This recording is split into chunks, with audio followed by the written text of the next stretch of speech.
Je voudrais rappeler que lorsque j'étais président de la FEP et avant que la loi ne soit votée pour qu'il y ait 40% de femmes dans un conseil d'administration, je m'étais battu auprès des membres de la FEP et avec ensuite le MEDEF pour faire en sorte que pour précéder la loi. Et Publicis s'est retrouvé dès, je ne veux pas dire de bêtises, 2010 avec 50% des effectifs du conseil de surveillance féminin.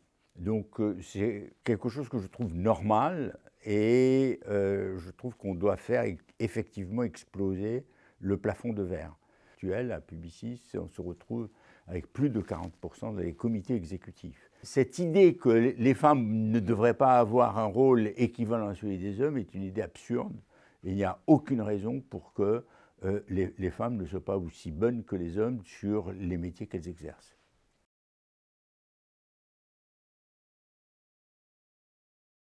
Il est difficile pour un groupe de la taille de Publicis d'imaginer ne pas avoir tous les profils au sein de la maison. Alors, une petite agence pourrait parfaitement faire appel à des freelances pour certaines fonctions. Mais lorsque vous êtes dans un groupe de taille mondiale, vous avez besoin de la totalité des profils. Vous avez besoin d'avoir des gens qui comprennent et qui maîtrisent l'intelligence artificielle. Vous avez ceux qui sont capables de faire des chatbots, vous avez ceux qui sont en mesure de comprendre les données et de faire des extractions et du data mining, pour employer l'expression américaine, qui soit tout à fait pertinente, et des data scientists qui savent l'utiliser, des gens qui sont capables de faire du planning stratégique, mais qui sont capables de penser stratégie d'entreprise, et vous avez des créatifs pour couvrir l'ensemble du spectre. Donc l'idée qu'on pourrait se passer de quelque talent que ce soit, à l'échelle d'un groupe comme Publicis, c'est une idée impossible à réaliser. Il faut absolument, pour garder la signature de l'entreprise, pour faire en sorte que le client ait le meilleur de ce que Publicis peut apporter, il faut absolument avoir tous les talents. On disait même avoir les talents under one roof, c'est-à-dire l'idée de les avoir sous le même toit, de façon à ce qu'ils puissent travailler ensemble, qu'ils puissent échanger, et qu'ils ne soient pas uniquement comme des wagons les uns après les autres. Il faut qu'il y ait de la communication et que de cette communication jaillissent des idées et des campagnes qui tiennent compte de tous les éléments.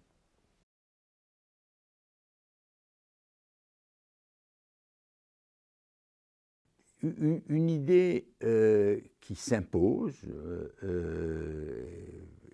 est une idée qui peut être absolument formidable parce que tout le monde aboutit à un consensus en disant elle est géniale, elle est très bien. Généralement, une grande idée est une idée qui dérange. Et donc, il faut se battre pour imposer cette idée. Quand on essaye de faire une campagne qui tranche, qui crée une différence, qui fait en sorte que tout d'un coup elle interpelle par sa proposition, par son langage ou par son image, nécessairement il a fallu que des gens se battent pour imposer cette idée. Je ne crois pas du tout au consensus mou.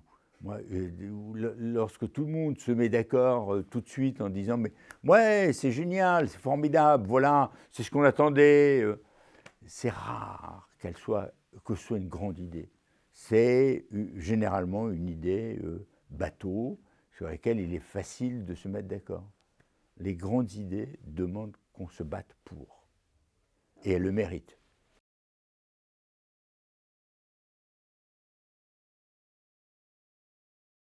Alors, il y a plusieurs choses pour les politiques. Un, je crois beaucoup au fait que les politiques doivent mieux comprendre l'état d'esprit des gens à qui ils s'adressent.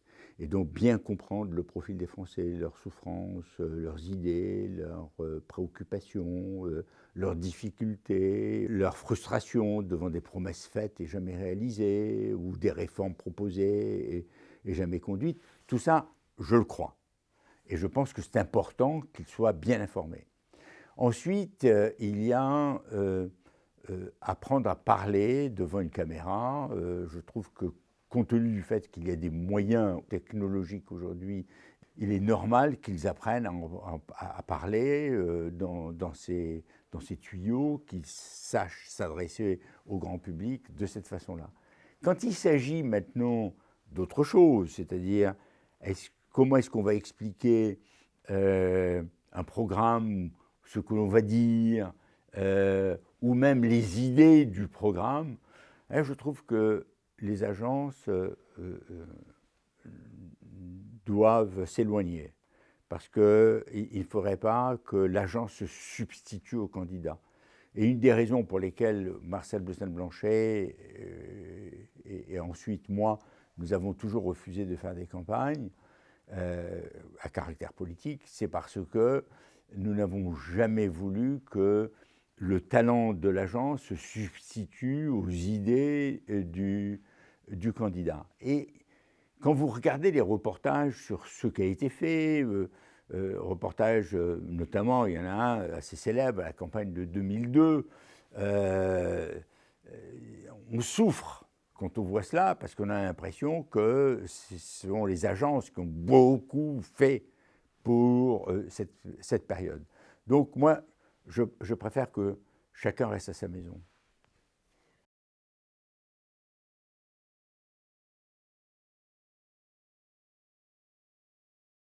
Dans le RSE, il y a plusieurs choses. Il y a la responsabilité sociale et environnementale. Il y a aussi, moi j'aime mieux l'expression ESG, c'est environnement, social et gouvernance. Et donc quand on regarde cela, on se rend compte que dans ce monde qui a changé, il y a des responsabilités à caractère de gouvernance, avoir une gouvernance absolument impeccable, qui respecte toutes les parties prenantes, qui veille aux grands équilibres et qui n'est pas uniquement orientée vers le profit de l'actionnaire. Donc ça a été le cas à Publicis pendant des années, c'est le cas de beaucoup d'entreprises, mais c'est bien de le faire et de le normer. La deuxième chose, c'est la responsabilité sociale par rapport à la société, dans la cité, le rôle de l'entreprise dans la cité. Une entreprise qui, par exemple, a une usine à un endroit et barrer l'existence de cette usine, comme on l'a vu un certain nombre de fois, c'est une responsabilité considérable. Il ne s'agit pas seulement des équilibres de production, il s'agit aussi de ce qui se passe dans la cité. Mais c'est aussi l'impact que l'on peut avoir, aussi bien sur le plan de la carbonation que sur le plan social, le rôle de l'entreprise, mais aussi environnemental. Et je crois que les sujets sont tellement lourds que même lorsque on a commencé très tôt à Publicis, on a commencé au début des années 2000, et nous avons des gens en charge de cette dimension, mais on est encore très loin, parce que le sujet mondial est d'une telle ampleur qu'on n'en voit pas le bout du chemin et on ne le verra pas de sitôt.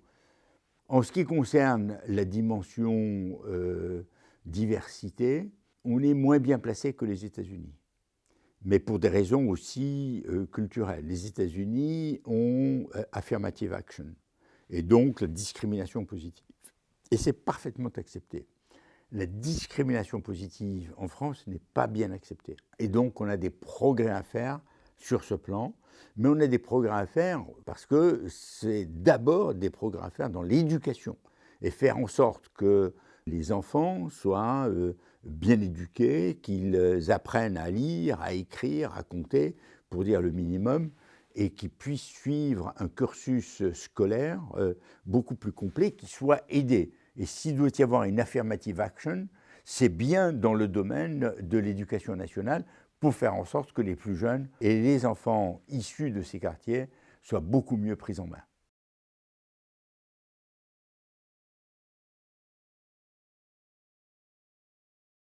Ce sont quelques éléments culturels qui sont profondément ancrés dans l'histoire de Publicis.